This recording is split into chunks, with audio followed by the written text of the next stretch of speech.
Hello guys! Nandito na naman po ako, ang technician ng mga yuhan o dili mga huyay. Kay ang inyong unit walay kahoy. O karon guys, naatay gi-repair o sa LED TV nga 32 inches. Karon guys, ang concern sa customer, ang iyahang TV daw mo power on. Unya na ay sound. Pero wala siya ay makita nga display. Ingon pa niya ang iyahang TV mura na daw gradyo. Sigig bagot-bot. Nitago daw ang tao. Og misulti ko niya ang possible nga guba ni ini kaya ang backlight.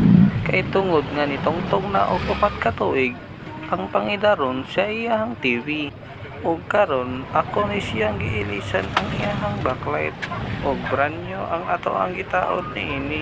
Og dili pud pwede nga ang imong ilisan ang katuon na pondera. Kinahanglan jud taning mailisan tanan.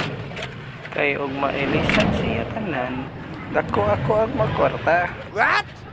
Joke bitaw. Kay og mailisan bitaw ni siya tanan guys. Sa sunod 4 ka tuig na pud ni siya maponder. Diri na lang kakutob guys. Paalam.